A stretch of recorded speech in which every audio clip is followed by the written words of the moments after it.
रानी के बाग में सिंदूर भर के लेके रानी की अइला राज दरबार में। बाहर बैंक पार्टी वाले भैया आपो लोगों का कोनो जवाब ना होला। जब वे लोग गई हम जो सेहरा बांध के आऊंगा मेरा वादा है, तेरी मांग सजाऊंगा मेरा वादा है, आज मेरी यार की शादी है। तब बुझाई की बात दुआरे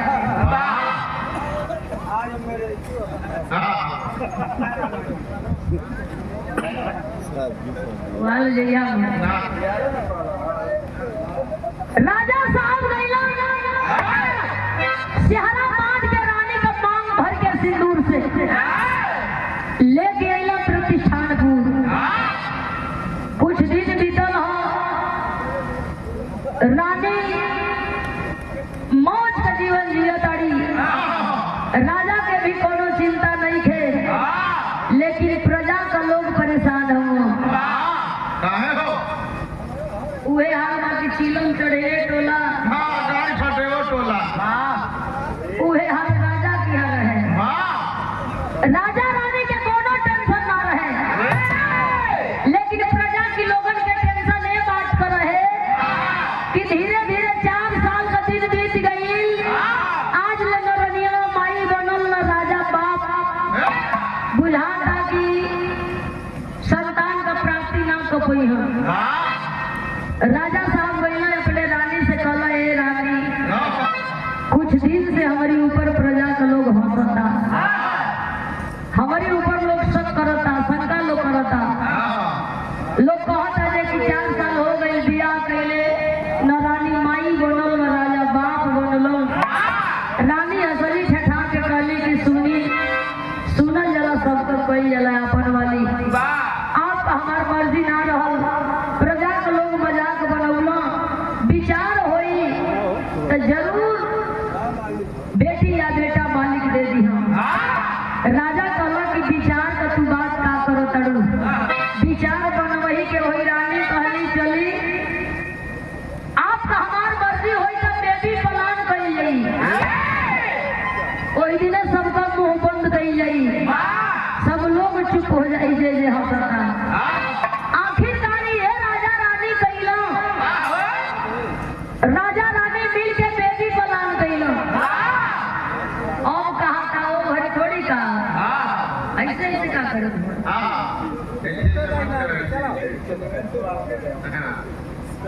राजा रानी मिल के प्लान कैला जे कि नहीं बेटा बेटी जरूरी हो। बिरहा में एक लाइन गजल के अंदाज में दिया,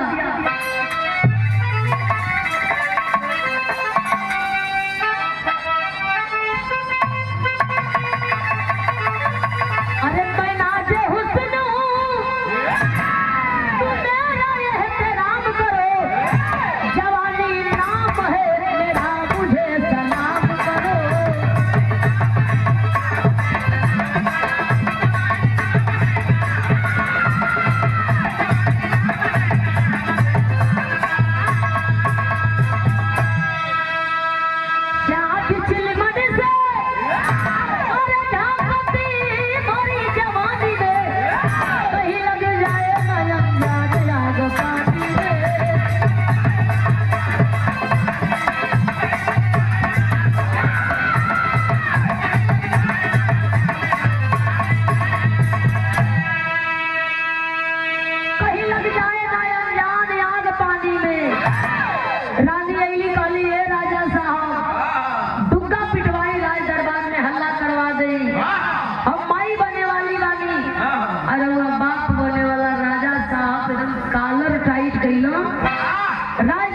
दुग्गा पिटवलो कहलो कि अब केहू पैदा नहीं खेती हंसे हम बाप बने वाला है।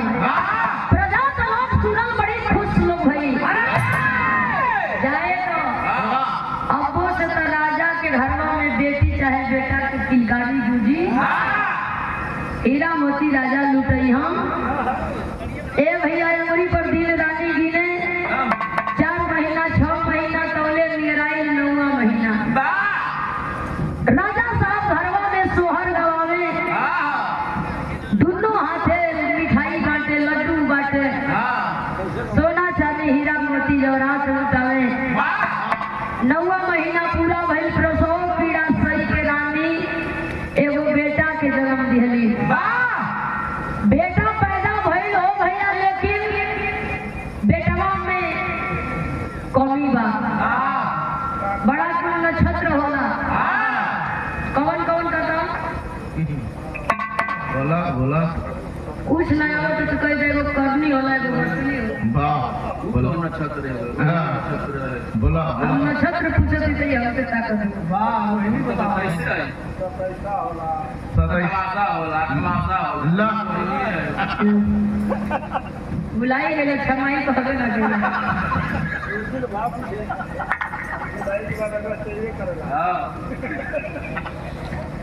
लमेरा लड़का पैदा होला एक कौ गोली चुरी माई लागी खोजे अरे हमारा हाल कहाँ बड़ा हो दादा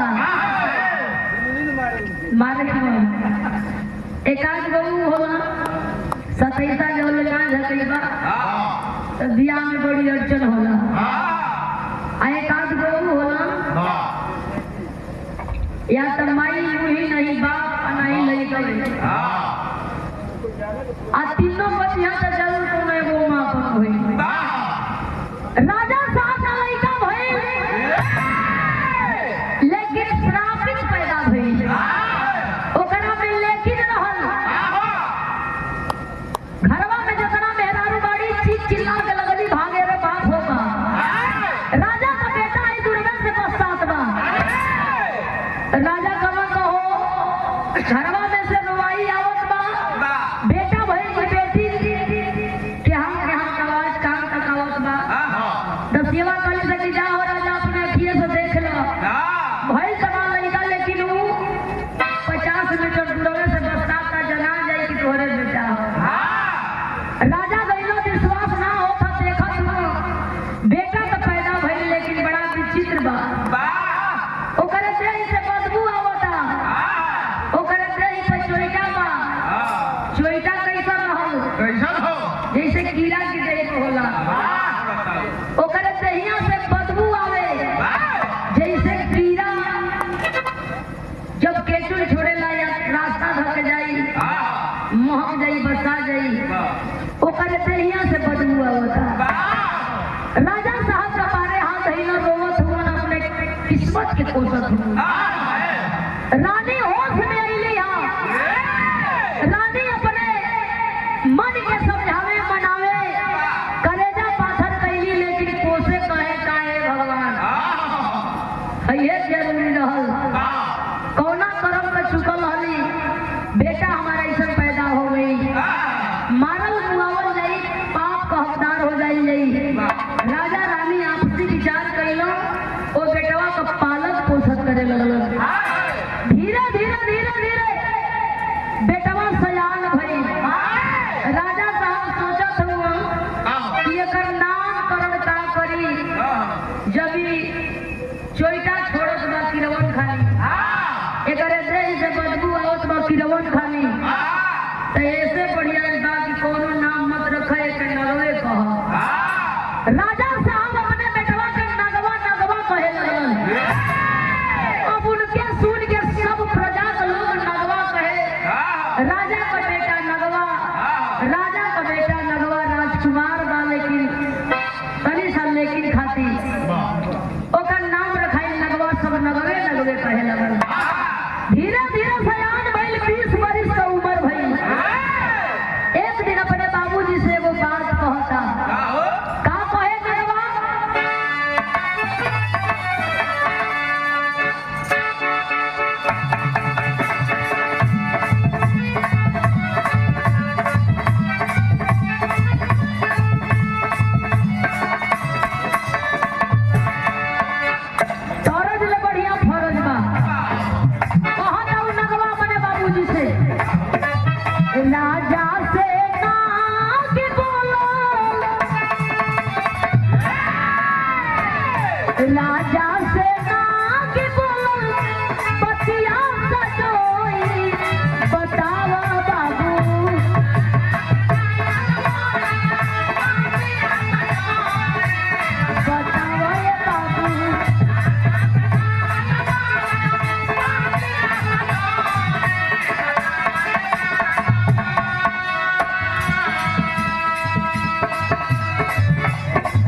राजा से नाग बोलन पतिया सजोई बताव बाबू कहिया दिया हमरो होई तनी बताव रे बाबू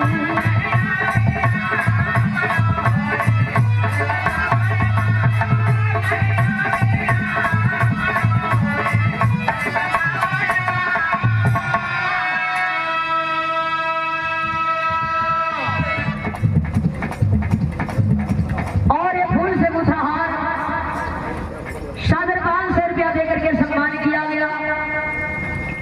आप हमारे आदर्श हमारे गार्जियन इस कार्यक्रम के मालिक बिरहा के होनहार शानदार कलाकार रमेश सेहरा हमारे पूज्य गुरु गौरी शंकराचार्य जी के आप शिष्य भी है। सेम आवाज बा दूर से के हुआ अंतर ना मिले ये लोग जो यहाँ के गुरु जी गाँव आपके ओर से 500 रुपया हमें और पूरी टीम को 100 रुपया देकर के सम्मान किया गया। कोटि कोटि प्रणाम सबके फूल की बात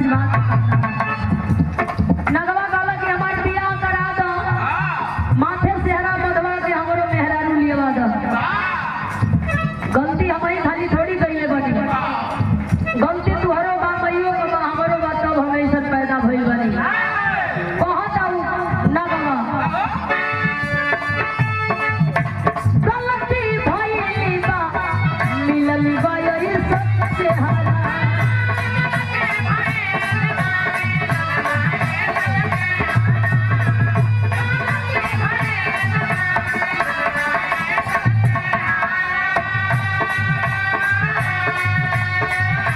कहिया बधाई मोरा हीरावा पर से हरा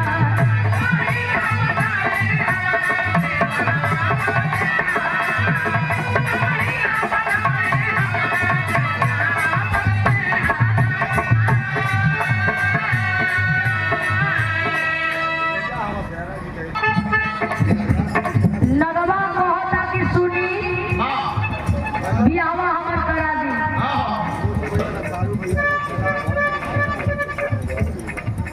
और हमरे मोछू बाहू का आप साड़ू है सम्मानित केदार जी आपके ओर से 50 रुपया दे के सम्मान कही गई। कोटि कोटि प्रणाम सबके बोल दिया आशीर्वाद का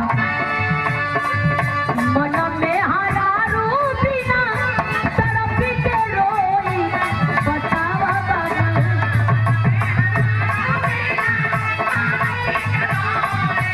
बतावा बाबू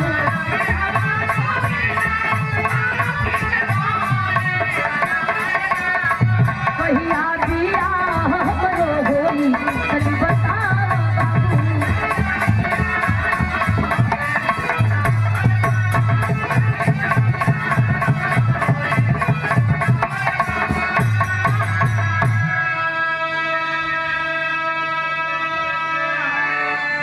कहल जाला कि बेटी सयान होले या बेटा जवान होला।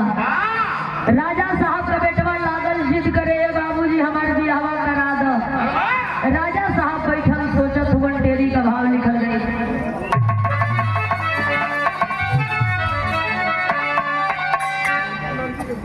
और कन्या पक्ष की ओर से अरे दुल्ही यहाँ कैसे बर वधू का जोड़ी सलामत रहे। अरे दुल्हनिया कैसे पीरा कबनी कौन राजकुमारी राजा का बिटिया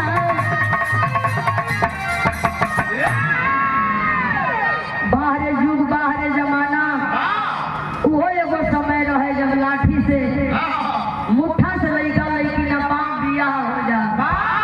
एगो आज का जनरेशन बा लड़का के लड़की लड़की के लड़का देखिए पसंद करिए रिश्ता तय करी जाई 10 लाख 5 लाख 7 लाख खर्च करके बियाह करे के होई। दूल्हा को जैसा ड्रेस वैसा सहमतियों का ड्रेस लेकिन वो है का दूल्हा का बाबू बरत जाए चिन्हा जाओ कि है दूल्हा का बाबू। राजा साहब बैठल विचार कैला नाऊ पंडित लड़की खोज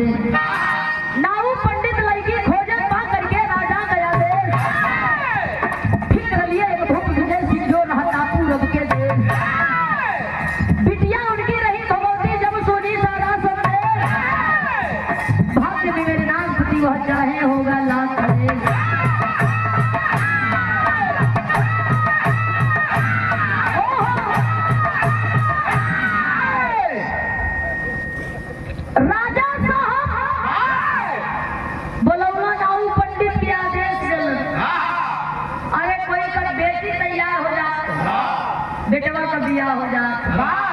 नाऊ पंडित खोजत लड़की पूरा देश गईला, पूरा देश का रहे वाला भूप विजय सिंह जे करे कहीं बेटी रहल सिहरा गईला। बर मिले त घर ना, घर मिले त बर ना। नाऊ पंडित पहुंच गईला, रिश्ता लेके कहला ए राजा साहब अपने बेटी का बियाह सूर से राजा के बेटवा नगवा से कई दा। राजा साहब के रिश्ता मंजूर हो गई। भोगवती नाम का लड़की दुल्हन बने के तैयार हो गई। अइला पंडित जी आके संदेशा दिया सूर से नाम का राजा बारात साज के लेके चलल हुन बरतीहर के और अपने बेटवा नगवा के डोली में बैठल छलहा बन के। अनेक प्रकार का सेंट मरात बा, अनेक रंग का खुशबूदार फूल लगावल जात बा ताकि एकरे खुशबू की आगे एकर खुशबू खत्म हो जाए।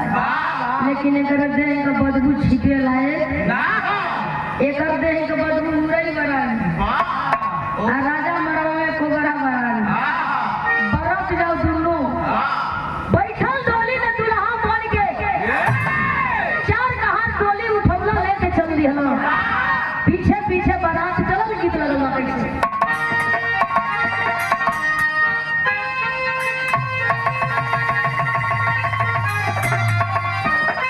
अरे झूलनिया के गुजवा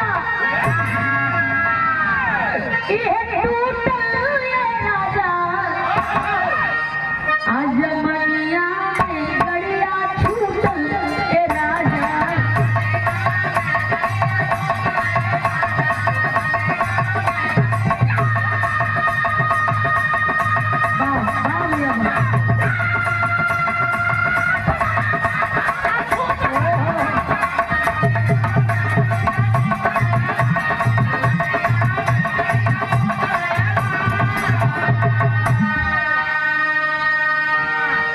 आज जैसे बारात सज गई याद आई बा,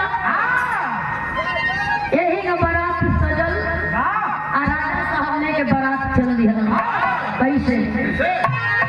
अरे बाजल नगरिया में वही बाजाए बाबू अब बनली नगवा दुल्हे राजा रे बाबू।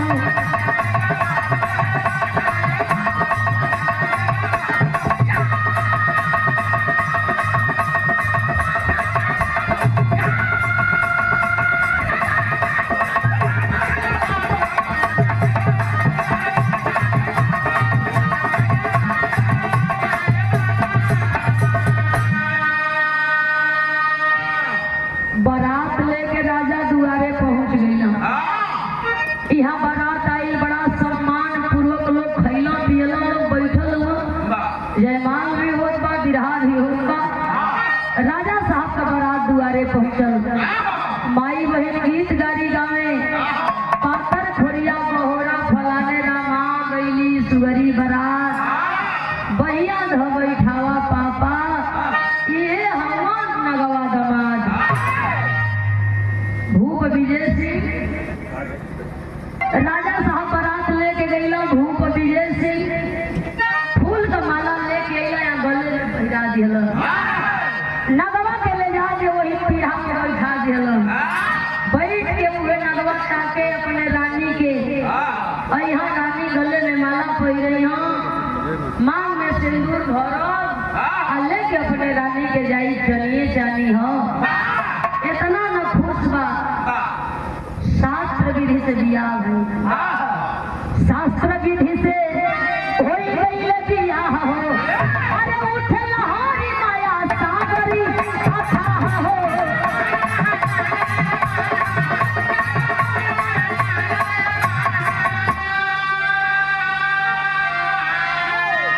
अरे अलग अलग दोनों के अंदर बाबू बनली नगवा दुल्हे राजा।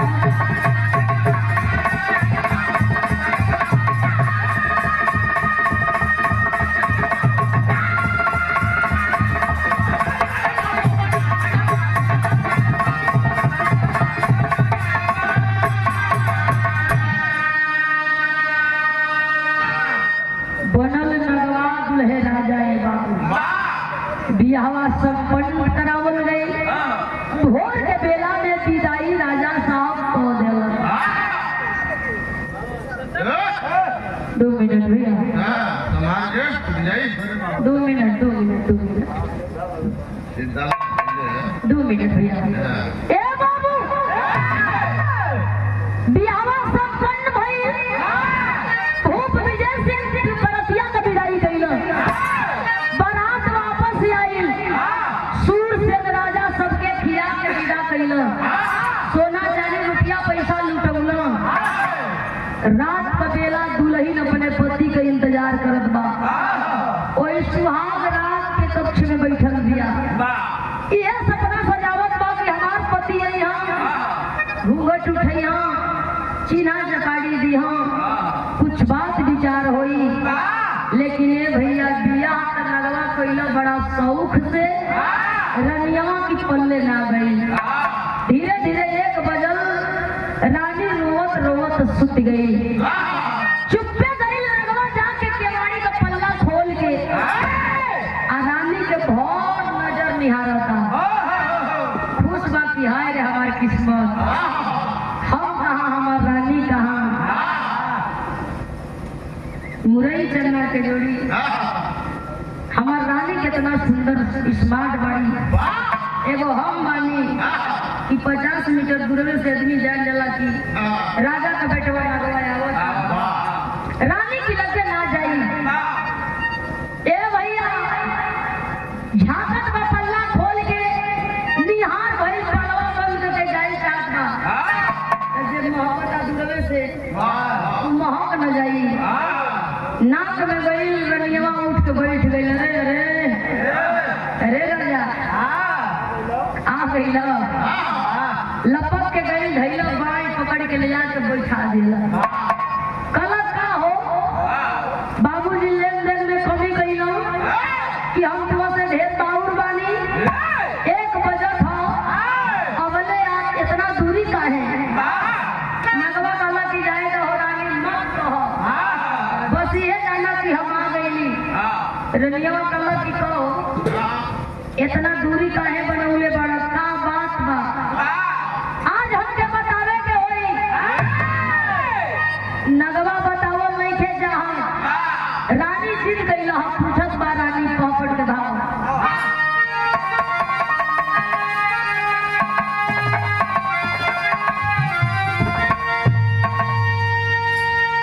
हो गईली जब पहली मुलाकातिया सुहाग रतिया में, अरे नाग बतावे लागल शीतल बतिया सुहाग रतिया में।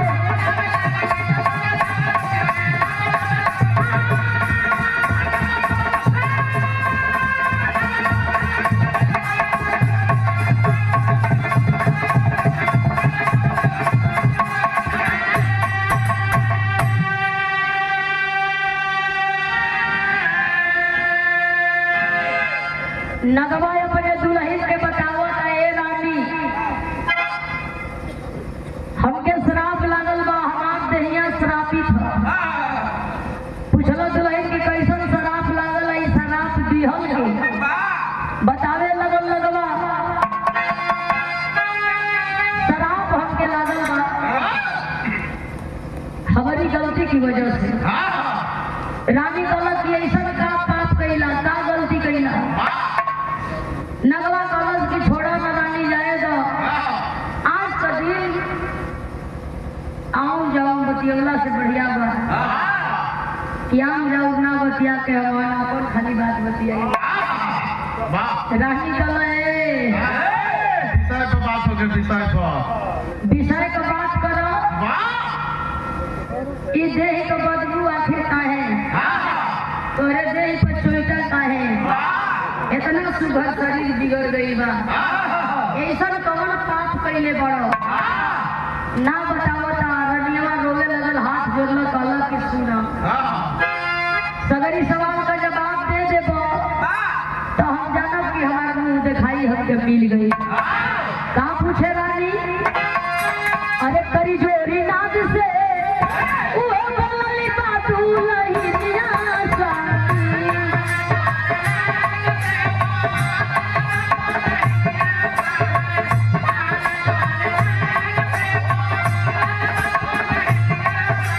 अरे भेदवा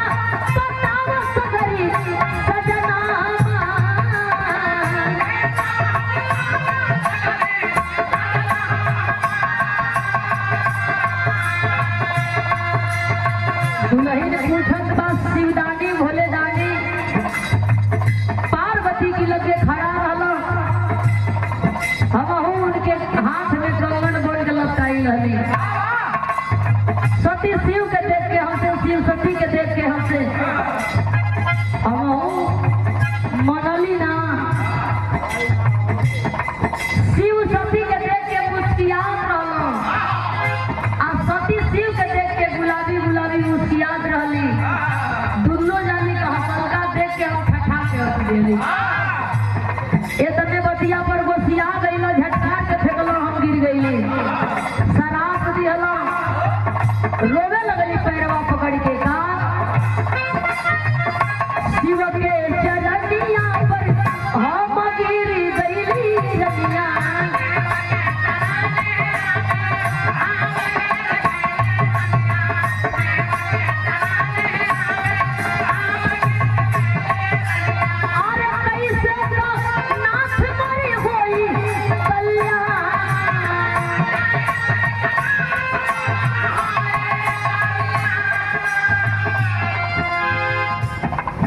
लगी जय भीम बुधाई का बर बधू का जोड़ी सलामत रहे गंगा जमुना का पानी जितना बढ़े दुल्हन रहे का जिंदगी उतना बढ़े ए भैया नगमा बताओ ता शराब दिहलो भोले दानी शिवदानी का शराब कटल ना याद लगे दे का बदबू कोई सही बा कि देहिया से जवन कीड़ा कानी चोटा छूटा था तो हमार पूरा जन्म किरवे करह रानी कहला तो हो शराब दिहला मुक्ति पावे के कोनो उपाय ना बतौला का कहला नगवा की कहला जे शिवदानी एही रूप में कोनो बियाह कलई मेहरारू बन के आई उहे मेहरारू ले जाके दक्षिणी भारत के सिद्ध प्रसिद्ध गौतमी नदी में नहवा देई देहिया का बदबू खत्म हो जाई आई जवन चोइटा छूटत बाई हो बंद हो जाई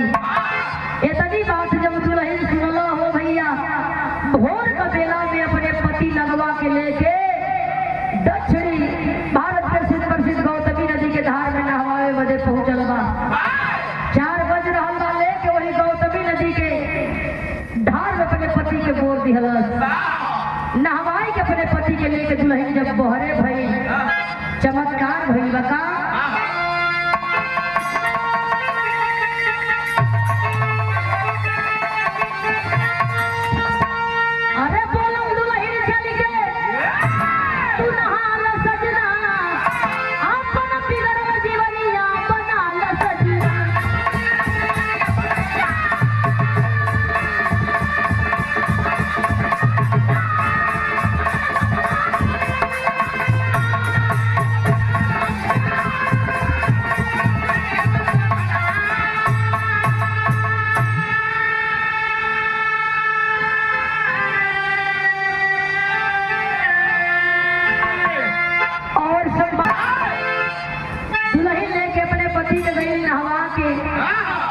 अपने पति के बदल दिहलस देह का बदबू जवन रहल खत्म हो गई चोइटा जवन छूटत रहल वो खत्म हो गई रानी के विश्वास नहीं थे जाके पकड़ के घर द्वार सुहतिया कहला का सुहतड़ू रनिया का सुहती है वाली की बरसात रहल तो बरसात रह किना पुरुष के नाम से देखत बा कलई का ई कौन प्यार हो कहलो हम प्यार ना करत हई तोर चोइटवा देखत हई कि छूटत है कि ना सब खत्म हो गई खुश भई राजकुमार पकड़ला कलाई अपने रानी को आ लेके राज दरबार में आई हो अब राजा साहब हक्का बक्का ताकत हुआ आई हो दादा हमार पतो ही बड़ा गड़बड़ दिया हमार लइकवा तो 50 मीटर दूरवे से बरसात रहल हो तो लइका का हम सकल लेकिन हमार लइका सारी बात रनिया बतावत बा कैसे नारी सत गौतमी में ना गवह नहाया अरे मानव का शरीर आस भय रूप पाया